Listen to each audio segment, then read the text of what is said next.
Hier ist Morten von Inkisch. Wir sind schon hier mit Kohlhammer in diesem fantastischen Familienfeiern und ich bin zusammen mit Alexander von Hahnemühle. Hallo, grüß dich. Grüß dich. Ich muss sagen, dass wenn ich euer Papier sehe, dann ist es unglaublich lecker. Ja, genau. Also das hast du erkannt. Das Papier wird mit ganz klassischen Wollfilzen hergestellt. Das heißt, wir haben klassische Büttenschöpfapparate, die sind über 100 Jahre alt.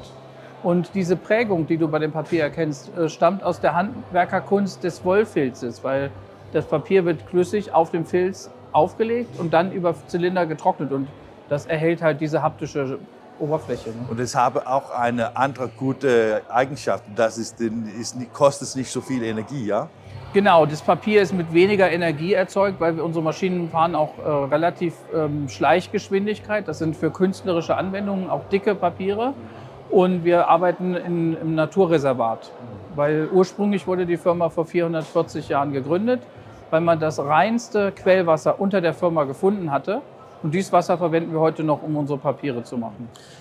Wie ist es, wenn wir in einem Unternehmen arbeiten, die diese lange Geschichte haben?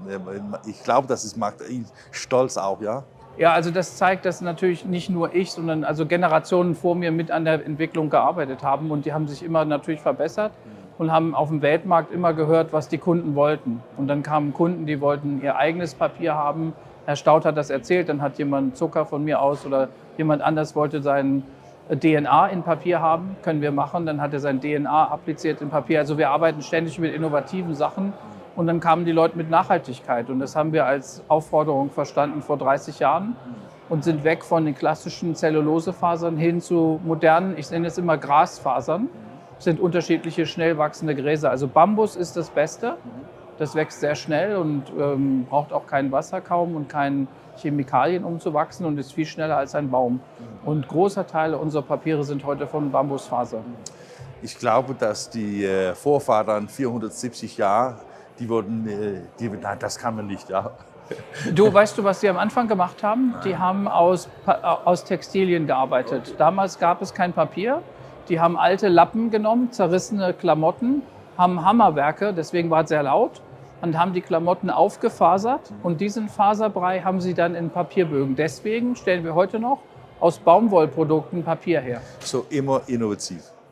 Genau, also immer wieder benutzen, immer Recycling und das verstehen wir als Nachhaltigkeit. Also für uns ist Nachhaltigkeit ein Produkt, wird zwar einmal geboren, aber wird so häufig es geht wieder benutzt. Also im Falle unserer Papiere 25 Mal kann man die dann auffasern, dann werden die Fasern immer kürzer.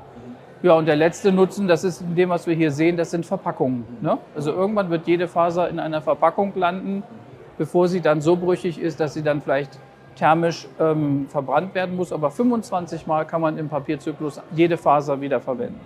Du hast eine Präsentation hier in diesem Familienfeiern hier heute gemacht und da habt ihr über, das ist der Kleinauflagebogen und dann verkaufen nicht mit die großen Papiergrossisten, aber in Kunstshoppen und so. Das bedeutet, glaube ich, dass man muss so viele Händler haben, ja? Richtig, wir haben 10.000 Händler weltweit. Das sind alles ganz kleine Mom-and-Pop-Stores, die beraten die Künstler. Und da sind überall die Hahnemühle-Produkte, also die verschiedenen Papiersorten, die verschiedenen Fasern. Und jeder Künstler will sich persönlich mit seinem Style ausdrucken und ausdrücken. Und dafür findet er bei uns eine unendliche Vielfalt an Dicken und Oberflächen und verschiedene Fasern, also wir haben auch Cappuccino-Papier, das ist dann wie Kaffee, sieht es aus und also man merkt, die Künstler wollen halt immer schon Papier nehmen, um sich auszudrücken.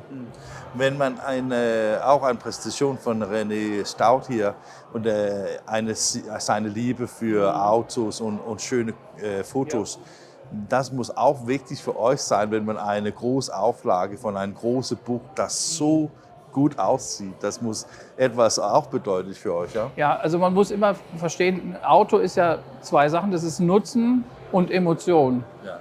Und alles, was Herr Staudt macht, der arbeitet diesen emotionalen Wert des Autos heraus. Und um das ideal zu vermitteln, das Thema ist natürlich ein emotionales Papier das Richtige. Weil wenn du ein flaches Papier hast, was keine Emotion hat oder kein Uniqueness, dann ist das Message eigentlich, okay, das ist wie jedes andere Auto. Okay, nämlich ein Autokatalog. Aber bei seinen Büchern oder seinen Bildern ist immer wieder das ein Unikat, das habe ich einmal geschaffen, kreiert. Und entweder du hast es oder kein anderer kann es haben. Nicht? Und so kommt es zusammen mit unserem Papier und seinen Werken, seinen Kunstwerken.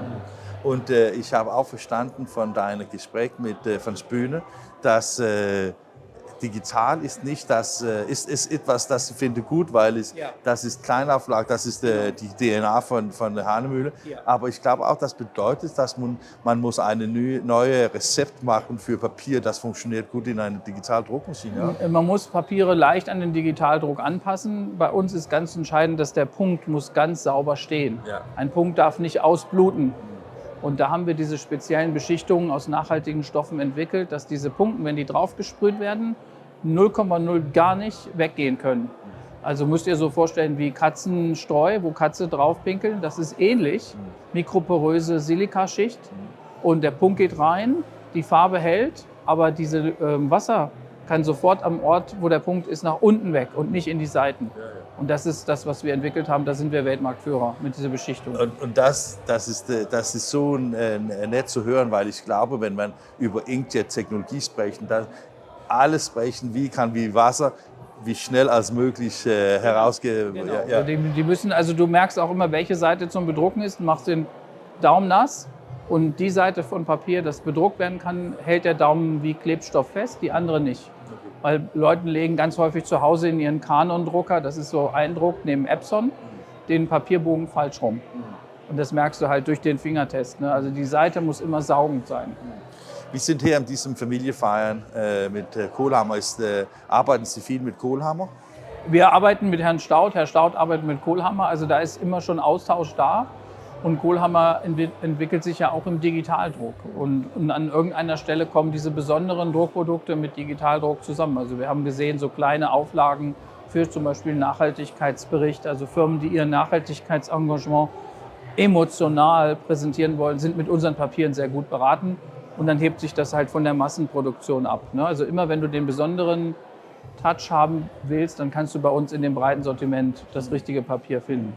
Und ich glaube, es ist immer gut, Leute zu treffen, eine Bier und eine Wurst haben. Aber kriegt es auch Möglichkeiten, neue Kunden zu erreichen? Oder? Das gibt es und der Bereich der Offset-Druckpapiere bei uns ist neu. Also wir haben klassisch immer nur auf sozusagen Pigmented 12 Farben Inkjet fokussiert, da sind wir groß. Aber ein Papier zu machen, wie wir es hier zeigen, was auch größere Auflagen ermöglicht, wirtschaftlich, mit einer Vorbereitung für einen Offset-Druck oder so, das ist neu. Und den Bereich nennen wir Studio-Dekor-Papiere und das ist der Kohlhammer, das wäre ja ideal für so einen Drucker. Fantastisch. Ja. Danke sehr. Danke sehr. Gut mit dir zu sprechen. Danke.